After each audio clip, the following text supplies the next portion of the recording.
So could it be that we are on the brink of a transformation of the conditions of this world somehow? Bruce Lipton talked about transitions in saying this. He said that we are facing an extinction on this planet unless we as a human race, unless we as a society evolve in the way a butterfly evolves. And unless we evolve, we're going to go extinct. And what are we going to evolve out of? What do we need to evolve out of? We need to evolve out of comparison, out of lack and limitation thinking, out of thinking of winners and losers, out beyond ideas of right and wrong for those Rumi fans, thinking that violence is the answer, Arabs versus Jews, this conflict that's been going on for 80 some years, and that in that area has conflict that's been going on back to the time of the Bible, of the Old Testament. So there has to be a transformation. And that means that there's got to be an evolution on every level, a metamorphosis on every level, not only over there, but right here. So how can we have a total evolution, a total metamorphosis as a species, if we're just thinking that it needs to happen over there and not over here, or specifically in here? So we must be willing to adapt this paradigm, the paradigm of cooperation, a paradigm of unity, a paradigm of everyone wins and no one loses. And Bruce Lipton said, what if we had this natural state in our new way of being, that we had natural empathy? What if we didn't have to teach our children that killing and violence is wrong? What if it became a natural part, this natural empathy? So my vision is that we have this metamorphosis and that we have a conscious evolution. And where does it begin? I believe that we can't just wait and hope, once again, that it happens over there, but it's got to begin with ourselves. I talked about butterfly consciousness, and there's another butterfly concept that you may have heard of. Who has heard of the butterfly effect? The butterfly effect. So I did some reading more on this last night, and it's an actual, it's a real thing. In chaos theory, the butterfly effect is the sensitive, I'm going to read this, is the sensitive dependence on initial conditions in which a small change in one state can result in large differences in a later state. Or maybe it's simpler to view it this way. A butterfly is flapping its wings, and it's creating a typhoon of love. A butterfly is flapping its wings. I mean, they say everything's connected, and if you study Einstein, you know that when I wave my hand like this, infinitesimally, I'm affecting the furthest star in the galaxy, because everything is connected. But we're all a part of this gravitational field. We're all a part of this vibrational field. There is a German philosopher by the name of Fichte who said, you cannot remove a single grain of sand from its place without changing parts of the whole. You can't move a single grain of sand in the universe without affecting everything. So to me, I visualize the butterfly flapping its wings, and I visualize this ripple effect in the world. Something in us changing has a ripple effect. And I believe that we can change our health. I believe that we can change relationships with our higher self to our inner child self. I believe that we can change relationships in our life, and we can ultimately affect change to the world. I was just thinking, we can be a change agent. Wasn't Jesus a change agent? Through everything, through his teachings, through his actions, through the way Jesus taught to pray, it was radical at the time. He was a change agent. Our founders, Myrtle and Charles Fillmore, were change agents. Myrtle changed the condition of her own health by changing her mind. And Charles was so motivated, he wanted to heal himself too. Now, for those of you who don't know, Myrtle Fillmore had tuberculosis and various serious years-long conditions with her digestive system. There was no cure for tuberculosis at that time, but she healed herself. And Charles had a stumped, painful leg condition in his leg and other conditions. And he healed himself as well because he was motivated by the butterfly effect of Myrtle Fillmore. And together they formed Unity, which has affected the lives of hundreds of thousands of people. And Unity invites us to go beyond the first three principles, which basically recognize our divinity and our creative power, and move into the fifth principle of being the change in all that we think, say, and do. And I believe it's because Unity, very early on, it was inspired by healing, and it became essentially a healing ministry. Most of the phone calls that come into Silent Unity are for healing. And so it's spreading this consciousness and affecting change in the world. Be the change you want to see.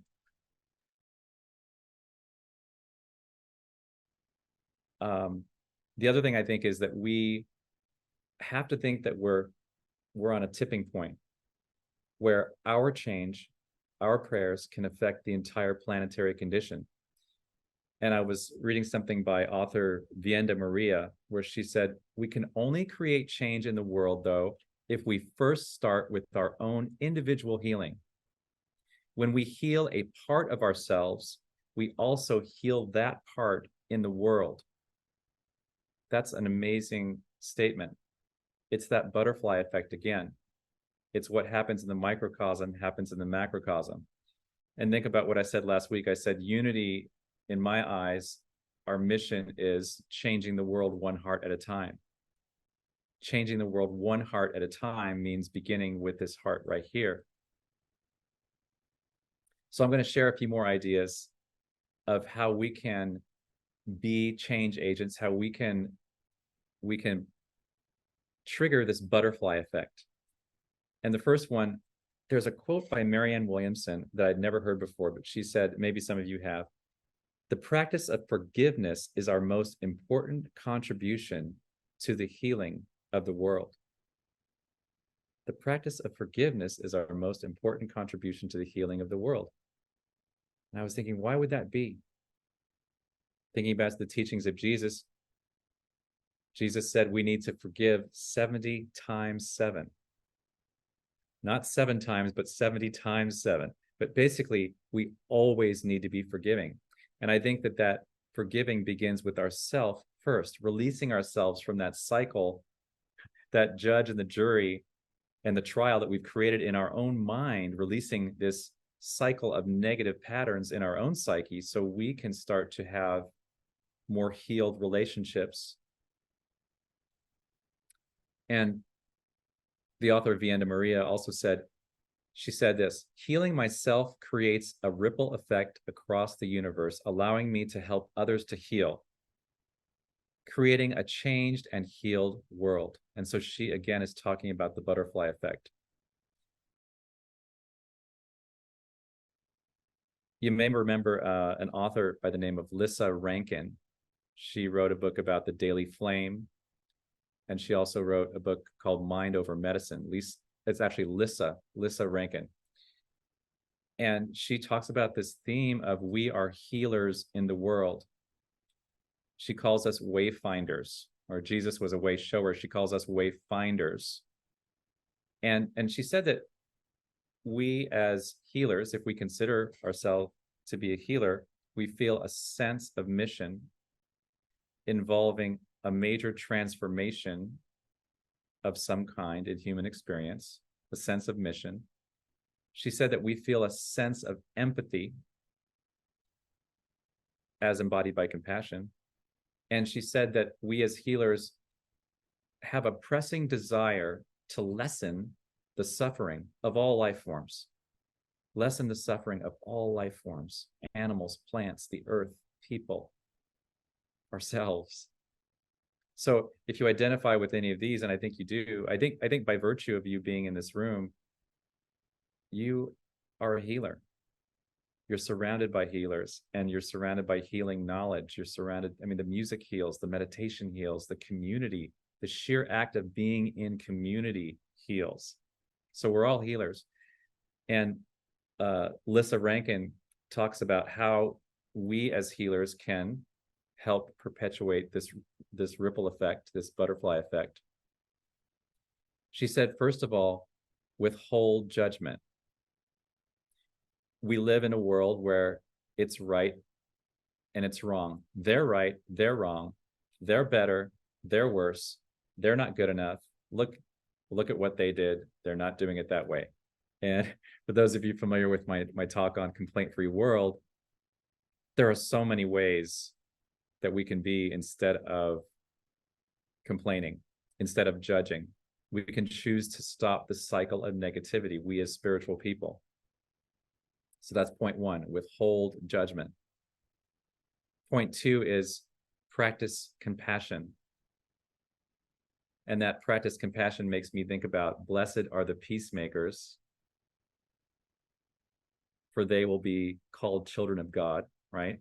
And it also makes me think of the metta prayer, which is otherwise known as the loving kindness prayer. And I'm going to paraphrase by saying, may all beings be happy.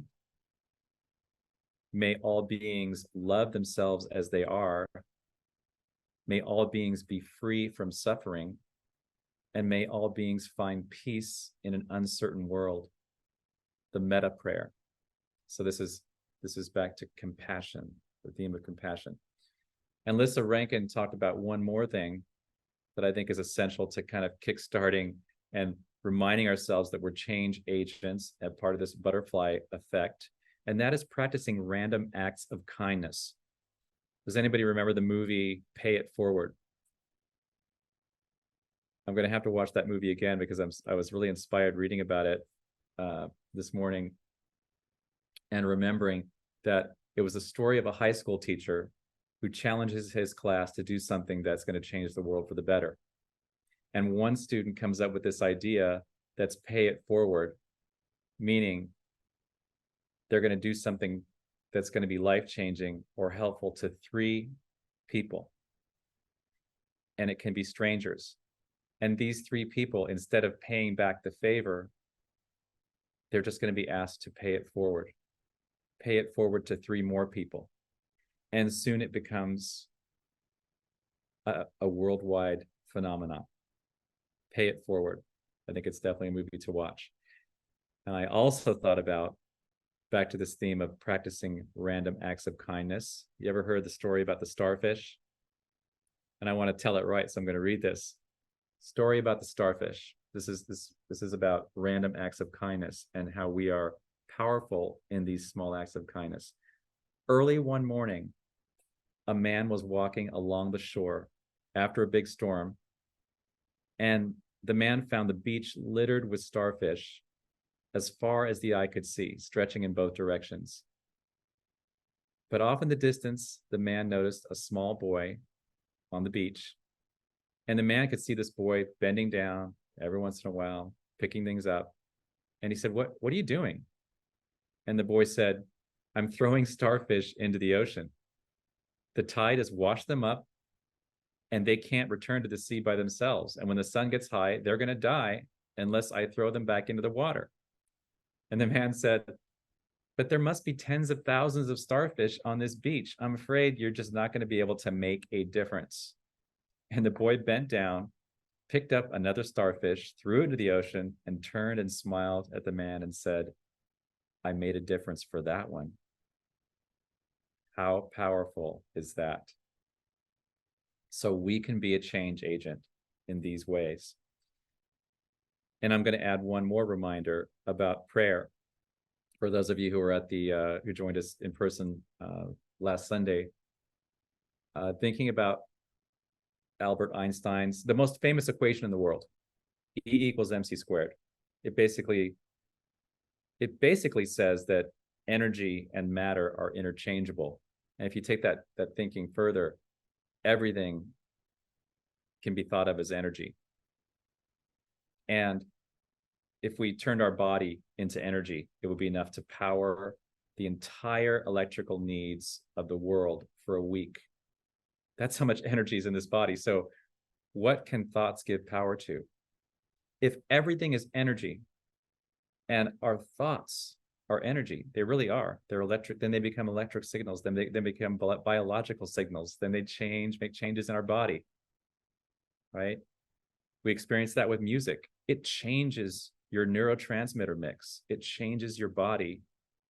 It changes your well-being.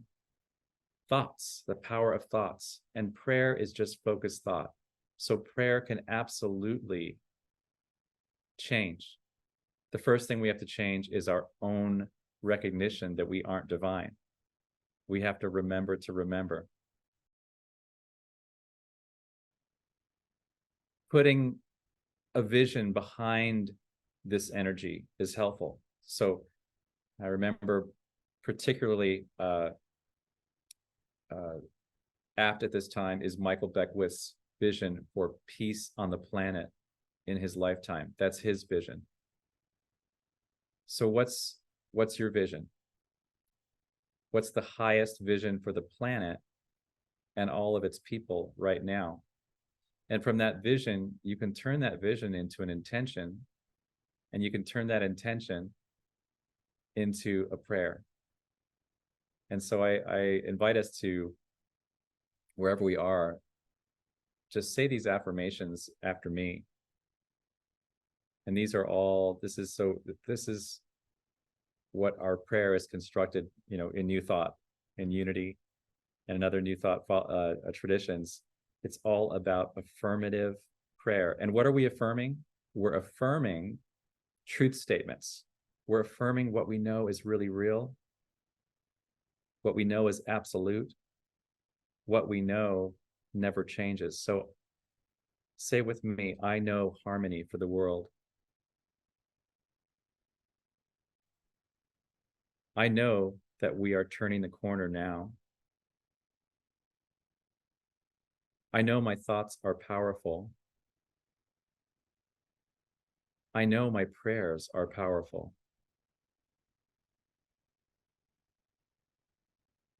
And these aren't true statements, but I'm going to add them anyway. I see children playing. I don't see any borders. I see the shores of Gaza. I see the shores of Israel. I see their children playing together. I see the shores of Ukraine. I see the shores of Russia. I see their children playing together. May all beings be happy.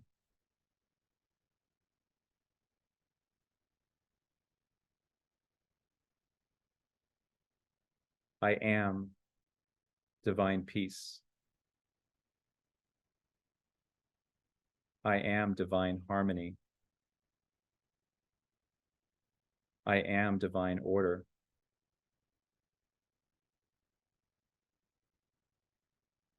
Peace is all there is. God is all there is. This is the unchanging reality. This is the vision that I hold for the world. A vision of peace. A vision of love. A vision of harmony. A vision of cooperation. A vision of unity. For this, I'm so grateful. And so it is. And Amy, I'm going to spotlight you. Okay, well, I wrote some lyrics while you were talking, as you were talking about what you were talking about. So I'm going to make up a song I love with that. my lyrics now that I've just made up. So I do need another key, and don't make it E flat. What's your favorite key? Well, everybody's favorite key is C. C.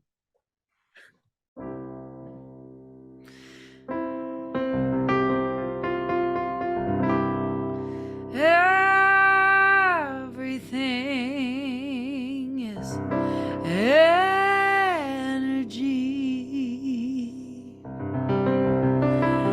It's what we're made of. A butterfly is flapping its wings, making a tidal wave of love. Out of the crisis, transformation comes. We're called to evolve out of lack and limitation, a conscious evolution, metamorphosis inside. It is time to adopt a brand new paradigm, because everything is energy, and it's what we're made of. And a butterfly is flapping its wings, creating a tidal wave of love. And we are making a change with the way that we pray. We are making a change. We are finding our way. We are making a change with the way that we pray. We are making a change. We are finding our way right now. Make a ripple with how you are feeling right now.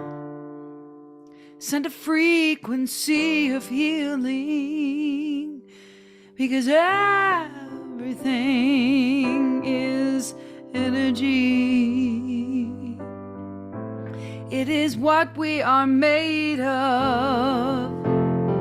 Yes, a butterfly is flapping its wings, making a tidal wave of love.